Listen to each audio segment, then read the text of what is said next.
Hello and welcome to Connections Cleveland. I'm Jasmine McKinley.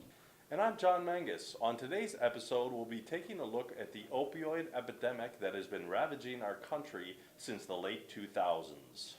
During this episode, we'll be looking at the history, treatment, and the economic impact of the opioid epidemic. In our first story, John took a look at the history and the stigmas dealing with addiction and treatment. That's right, Jasmine. I had the chance to sit down with Stanley Stone, an addiction counselor, who shared his different views on the past, present, and future of addiction and treatment. Connections Cleveland was able to sit down with Stanley Stone, an addictions counselor who discussed the history, stigmas, and future outlook dealing with addiction treatment. It started out, it was after the Civil War in the 19th century when morphine was really the first opiate that was here. That was them. And so what happened in the late 19 teens, they came up with what they thought was the cure-all for morphine, which was heroin. So they started putting these guys on heroin thinking that was going to be the answer. Heroin didn't really come forth till maybe the 50s and into the 60s, and then we saw a tremendous uprise in some of the opiates. But it was not only just the opiates, but some of the pills were starting to be developed too. And of course, cocaine started making its run in the 70s. Of course, there was crack that came in the late 80s. But the opiates really started to become popular again in the 90s. Yeah, I mean, it just started to come to the forefront again. And unfortunately, the only thing that was out there was methadone. Still, methadone was the thing that was going to get everybody off of heroin. Well, that's great, except methadone is highly addictive itself. So what happened basically in the early 2000s, they started working on some substances, and the next drug, so to speak, that was going to end all of this was Suboxone. Now, what we finally started to see in the last 5 or 6 years, another drug sort of showed up, and that was called Vivitrol. And Vivitrol is a very interesting drug. And Vivitrol is the shot form. Naltrexone is the pill form. Naltrexone, and they not only use it for heroin addicts, but they also use it for alcoholics too. And that's what happens to the opiate addicts. The craving just doesn't go away. So what happens is what we've got something like Vivitrol, Naltrexone. What it is, it's a receptor blocker. And what it does is it blocks them from making the connection. I mean, literally, you can be on this drug. If you go out and you drink or you do heroin, will you be legally high? Yes. But you're not going to get any of the euphoric feeling. Blocker keeps you from getting it. What it also does is it allows you to focus on your recovery and not focus on the cravings, which is the great thing about it. So the Vivitrol and the Naltrexone, they are absolutely to me, they are the best thing that's going on out there right now. So we start with detox, medically supervised. So when you're going, typically for alcohol, it's maybe 3 to 5 days. Opiates, you're looking anywhere from 7 to 14 days to get a proper detox. We go to primary treatment. So you have treatment centers out there too that specialize in the mental health side of it. So treatment comes pretty much one of two ways. It either comes with alcohol and drug being primary, mental health secondary, or the other way around, mental health primary with drug and alcohol being secondary. And they have treatment centers that specialize in these particular functions. So we step down from that to like IOP, intensive outpatient. For IOP, you've got continuing care, aftercare. So there's a whole myriad of aftercare problems. And this is important because, where the model for treatment has pretty much been 28 days, for opiate addicts, it's not enough. They need more time than this.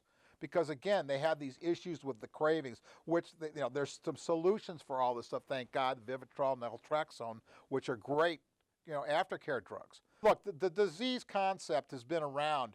Dr. William Silkworth, who basically was defending the disease concept in the mid-30s.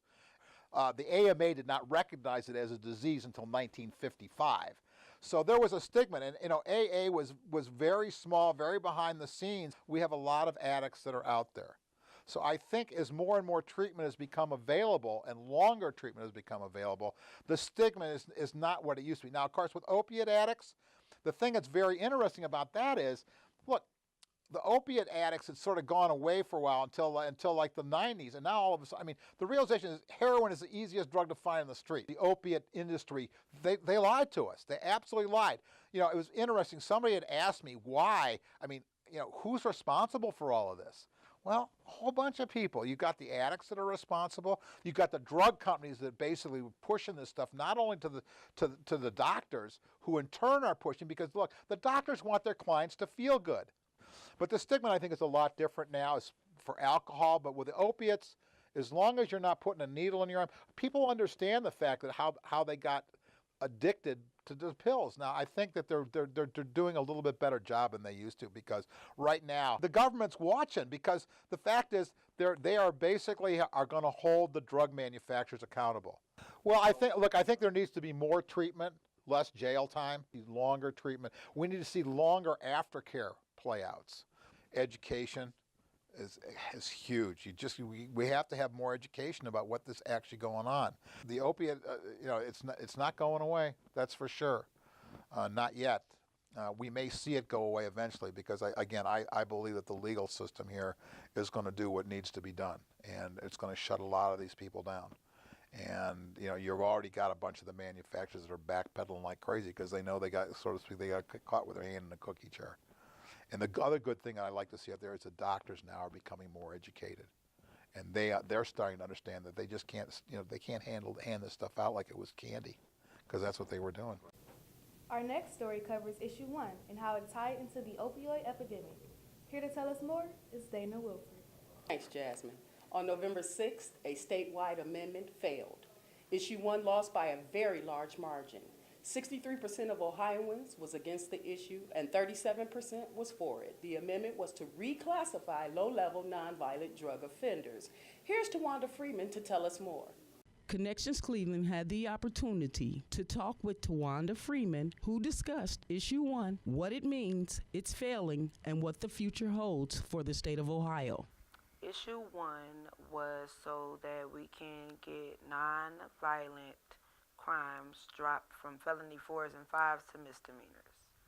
So if you were arrested with drugs, so instead of when they get pulled over and they have drugs on them, probably because they're using them, most likely, you get treatment instead of imprisonment.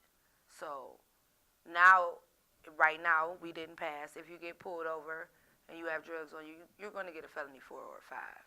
We were trying to get it dropped to a misdemeanor, period. And then everybody that's already incarcerated for drug use or possession or whatever, they would have came home. Their charges would have got dropped from felonies to misdemeanors. So that's what we were trying to do. We were trying to get the felony 4s and 5s out of here, because they're nonviolent crimes, Even in the prison, they still have access to drugs. It's not helping them. They in jail on drugs. They get out, they on drugs. They go back for being on drugs. It's like a cycle that was continuing. So that's what we were trying to do. Just get it help for people instead of imprisonment, because we don't have any facilities that really help. My mom overdosed from fentanyl in 2015, my stepmother, the lady that raised me. So she went to go get help. And like 2 weeks after they turned her away, I think it was either because it wasn't room or she couldn't afford it. It was something that happened where she couldn't get in, and 2 weeks later she overdosed. If you are caught with 19.99 grams of fentanyl, it is reported that's enough to kill off 10,000 people. And if issue 1 would have passed and you're caught with 1,000 pounds of fentanyl, those individuals would only have received a slap on the wrist. People with substance abuse disorders need ways to recover that include access to treatment, not felony convictions. We are not getting pulled over with the major drugs like the fentanyl. They locking our people up for marijuana, and you know what I'm saying? Little stuff. You get caught with a little bag, now you got a year, 2, 3 years, you're away from your family and everything. Maybe you got a stem on you. That's a drug problem. But where are the people that are putting it out here? That's the bigger issue. Where are the people who's supplying us with these drugs? You know what I'm saying? So it's just a terrible cycle that need to be broke. I wish that we could just keep pushing that issue until we won.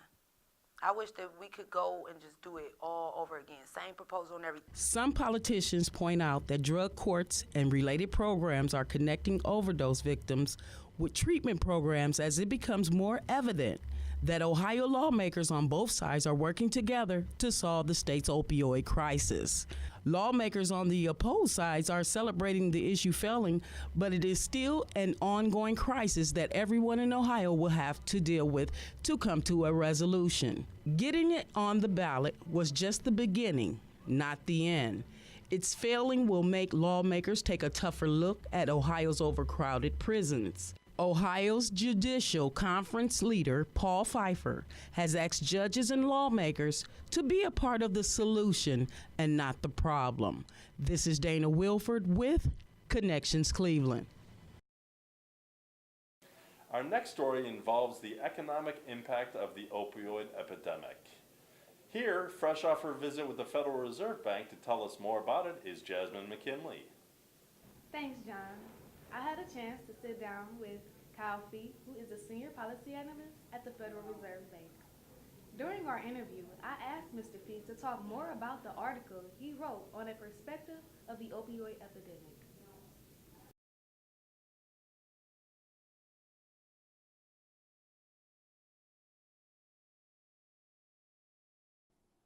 So I think first thing is to point out is that this is kind of a public health issue. So this is not your traditional Federal Reserve Bank kind of topic that we pick up and think about. So it definitely required us a steep learning curve, and we're recognizing that we want to kind of stay in our lane in thinking about this crisis as it relates to the economy. With that, we think that there's one main implication is, do opioids and their availability affect labor market participation, or does kind of the economy impact opioids? So we did two different studies to kind of get at this issue. The first one is we looked at usage rates before, during, and after the Great Recession to see if the economy had any impact on opioid usage rates. Long story short, we did not see any upticks in usage rates following the Great Recession. So for us, from that little experiment, we walk away from at least short-term shocks to the labor market do not impact the labor force or usage rates. Excuse me. Another analysis that we did uses prescription rate data and tries to see what effect that has on labor market outcomes.